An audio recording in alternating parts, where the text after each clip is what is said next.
Bismillahirrohmanirrohim.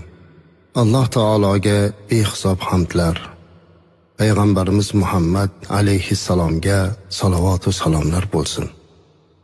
Ya Allohim, bizlarga ato etilgan osoyishta hayot, sihat salomatlik, halol rizq va farzand va nabiralar ne'mati uchun senga shukronalar aytamiz. Parvardigoro, xonadonlarimizni osoyishta, qalblarimizni xotirjam qil. Oilalarimizga ahillik, dasturxonlarimizga to'kinlik, hayotimizga fayz ato et. Ya Rabbim, farzandlarimizni din va diyonatli, ilmli, odobli qilib kamolga yetkaz. Ularni xalqqa foydasi tegadigan solih bandalaringdan qil. Ko'zimizni quvontiradigan, el orasida yuzimiz yorug' bo'ladigan baxt va saodatli avlodlardan aylagin. Yoshlarimiz yurtimizni butun dunyoga tanitadigan bo'lsin.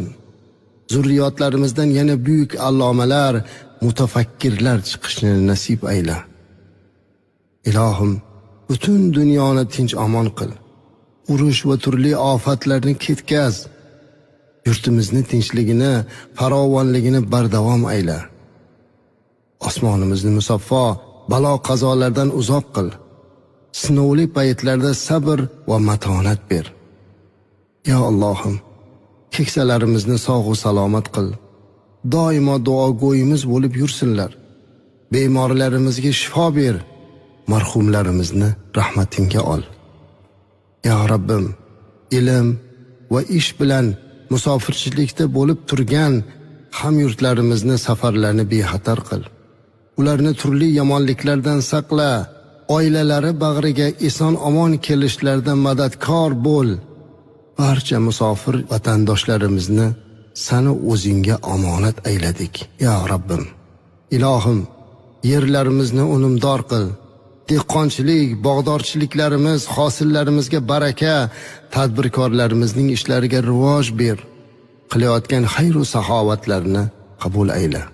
Muhtaram davlatimiz rahbari boshchiliklarida inson qadri uchun qilinayotgan islohotlarni barqaror qil.